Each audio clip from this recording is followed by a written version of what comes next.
Well, we got one of those mornings today, one of those days when you can't figure out what the stocks are doing, why they're doing it. If you got any ideas, send them my way. They are completely disconnected from the news. Could be end of the month action because the news today is really good and the stocks are still down. I wanted to lay this kind of an idea out on you just really quick this morning. No matter what you have heard in life from friends, from associates, from your parents, from your dad, from teachers, from bosses, or whatever, luck matters. Okay. My successful at everything grandfather Kirk told me, told anybody, not just me, but anybody who asks, as he won at cards and won at sports and won at business, he said, the harder he worked, the luckier he got. I never had a chance to have this conversation with him, but after founding and running over 40 businesses and consulting with over 400 small business owners, I have always, in my books and everywhere else when I've been speaking, I've always listed luck in the top 10 reasons for the failure of success in anything. So sorry, Poppy.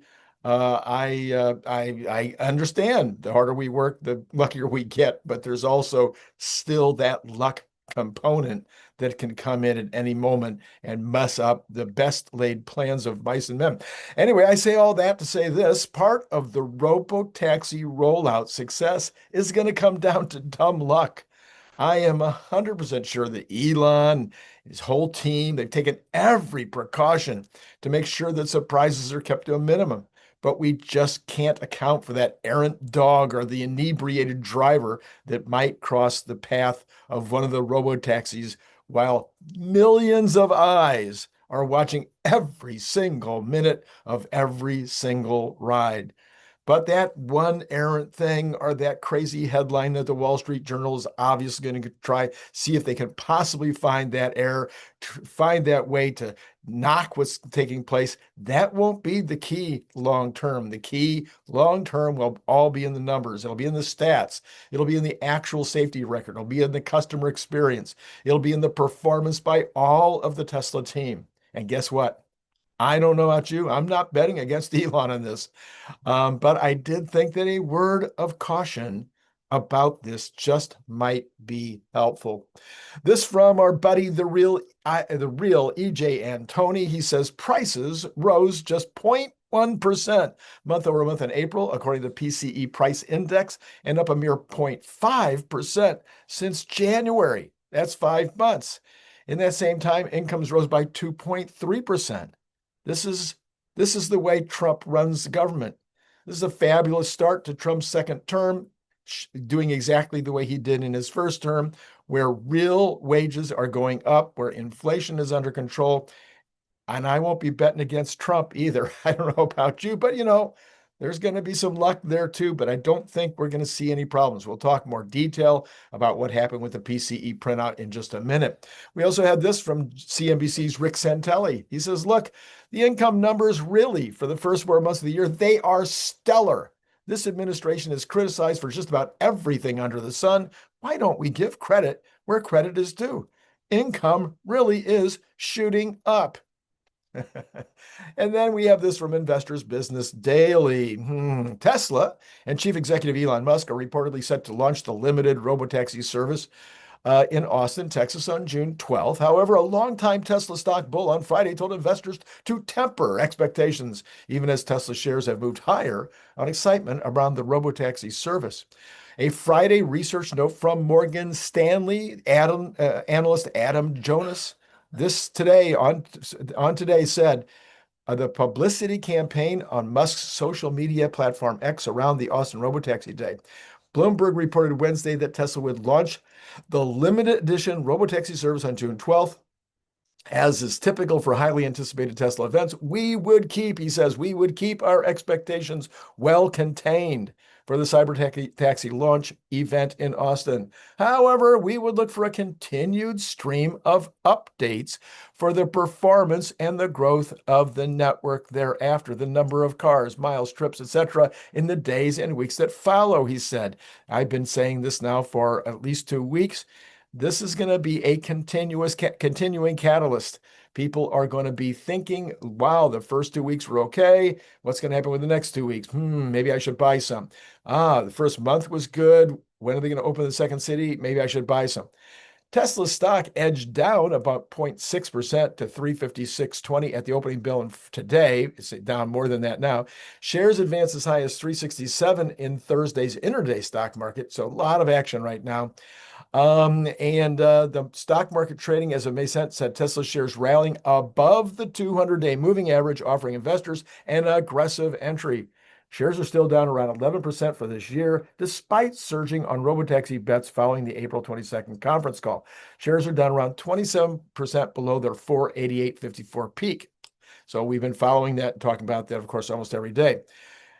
Musk said, we've lost some sales perhaps on the left, but we're gaining them on the right, according to Abu Dhabi. That was quoted by Bloomberg.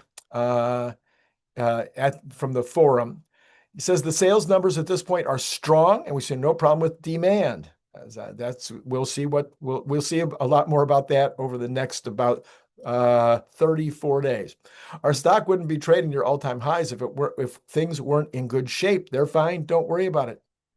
But Troy Teslite, this is continuing with the same article. Troy Teslite posted to X last week that he expects Q2 vehicle deliveries between 350 and 395. That's a nice wide berth there, Troy, which would be about 11 to 20% decrease versus a year ago.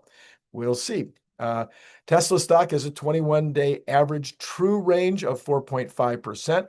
The ATR metric available in IBD's market surge charting tool gauges the characteristic breadth of the stock's behavior. Stocks that tend to make large jumps or dives in daily stock market action, the kind that trigger sell rules and shake investors out of a stock, have a high ATR. Stocks that tend to move more incrementally have lower ATRs. Yeah, okay, I think we knew all that. CNBC says this morning. Okay, this looks like maybe I'm going to be going into the general news, so don't forget to hit the like button. Don't forget, this is Randy Kirk. Hit the subscribe, notify, and pay up on Patreon. Nobody's joined. You guys think that you don't have to join Patreon while I'm on vacation? I mean, come on now. All right. CNBC says this: inflation barely budged in April as tariffs President Donald Trump, that's weird. Implemented in the early part of the, I see. Inflation barely budged in April as the tariffs that, I would have put a that in there. Inflation's barely budged in April as the tariffs that President Donald Trump implemented in the early part of the month had yet to show up in consumer prices, the Commerce Department reported Friday. So everybody's still worried about the tariffs hitting inflation. And again, they might, but it's going to be under 1% per year. The Personal Consumption Expenditures Price Index, the Federal Reserve's key inflation measure, increased just 0.1% for the month, putting the annual inflation rate at 2.1, the lowest of 2025 and the lowest for years. The monthly reading was in line with the Dow Jones consensus forecast, while the annual level was 0.1 percentage point lower. Excluding food and energy, the core reading that tends to get even greater focus from the Fed's policymakers showed readings of positive 0.1 also. And the year over year was at 2.5 against respective estimates of 0.1. So they hit that on the nose, but 2.6 on the year over year. So beating that. Consumer spending, though, slowed sharply for the month, but it was still a 0.2% increase. That's 2.4% per year. And that was in line with consensus, but a lot slower than the March number, which we pointed out last month. A more cautious consumer mood also was reflected in personal savings rate, which jumped to 4.9. You see how they're giving all the negative versions of this? The positive version would be, okay, people didn't need a lot of stuff and they got a lot of additional income, so they went out and they put it into savings. That's a good news. That's a good news story. Instead of the consumer mood was also reflected in the personal savings rate. Anyway, personal income surged by 0.8%, a slight increase from the prior month, but well ahead of the forecast for 0.3. That should be like the headline. That should be what everybody's talking about today. Personal income surging 0.8%. Food prices fell 0.3%. How about that being the headline? While energy, goods, and services did increase 0.5%. Shelter costs, which have been one of the most stubborn inflation components, increased by 0.4%. That's still way too high. And of course, the energy number, that's the one that's, fluctuates back and forth like crazy. Markets showed little reaction to the news, or they're down on that news. I can't figure it out. This from Reuters. A U.S. trade deficit in goods narrowed sharply in April as the boost from the front running of imports ahead of tariffs faded. We were expecting this. This is all 100% planned. The goods trade gap contracted 46% to only $87.6 billion last month. The Commerce Department reported goods imports decreased 68 billion. Exports increased by 6.3 billion. That's what we want to see. A rush to beat import duties pushed the goods trade deficit to a record high in March, but the front running of imports is and the front running is not over, because now we've got all these on again, off again. We all know this is a little chaotic. Economists say they can see more businesses trying to bring in more imports, given the lack of clarity about what happened in the 90-day pauses. People have been talking about a lot of shortages of containers right now, possibly. Trump's on Wednesday, of course, talking about the courts blocking Trump, and then the appeals court reversing that. A record trade gap accounted for a large part of the 0.2% negative annual rate of on the gross domestic product, which now will reverse. So we'll see a very good GDP number in the second quarter because of this reversal. The Chicago Business Barometer slipped 3 points to 44.6% in April. This more than reverses March's 2.1% gain. But what you look at is this is, a little up, a little down, and on average is working out about right. It still leaves the index above 39.5, above the January 39.5 reading, so that's good. The index has been in contraction for 17 consecutive months. This decrease was driven by pullback in new orders and production, and to a lesser extent, supplier deliveries. Order backlogs and employment rose relative to March. March's special question that they asked was, what are you doing as a result of the tariff uncertainty? Majority said temporary surcharges. 29 responded to a hiring freeze, with 20.1% of respondents reporting switching suppliers. 29% of respondents selected other, with a focus on monitoring risk and customers asking for more domestic products. That's good. Customers asking for more domestic products. The consumer sentiment. Now, this consumer sentiment index, I've been very harsh with this. I think they're not surveying enough people. I think that the way that they couch what the results are usually pro-Democrat, anti-Republican. So let's see what they say this month. Consumer sentiment was unchanged from April, ending 4 consecutive months of plunging declines. Sentiment had ebbed at the preliminary reading for May, but turned a corner in the latter half of the month following the temporary pause on some tariffs on China goods. Expected business conditions improved after a mid-month, likely a consequence of the trade policy announcement. However, these positive changes were offset by declines in current personal finances stemming from stagnating incomes. Stagnating incomes? We just talked about incomes being up. Overall, consumers see the outlook for the economy as no worse than last month, but they remained a little worried about the future. Year-ahead inflation expectations were little changed at 6.6%. Okay, we're sitting here at 0%. We're sitting here at 1%, 1%. Even if you look year over year, 2.2, 2.5, whatever number you want to take. And these people are these are folks that are being surveyed. People like, just the average Joe being surveyed. What do you think the inflation is going to be later this year? 6.6%. It's just nuts. Of course, they don't talk about, I guess you have to dig deeper. I don't know where to look. Last month, other people were reporting that if you took the Republicans and Democrats, the Republicans were saying inflation was going to be at 1.5, and the Democrats were saying it was going to be at 9%. Notably, long-term run inflation expectations fell back from 4.4 in April to 4.2 in May. This is the first decline since December and ends an unprecedented 4-month sequence of increases, given that consumers generally expect tariffs to pass through to consumer prices. No surprise that trade policy has influenced consumers' view of the economy. In contrast, despite the many headlines about the tax and spending bill that is moving through Congress, the bill does not appear to be salient to consumers at this point. Why do you think that is? It's because the mainstream media isn't reporting on the very, very cool stuff that's happening. And this would be something like this cool stuff. Costco had amazingly solid growth at 8% up, and also year over, total for the year, with same-store sales up 8% also. I'm trying to find the economic problem that these consumers are worried about. I'm telling you, it's the way that they do the survey.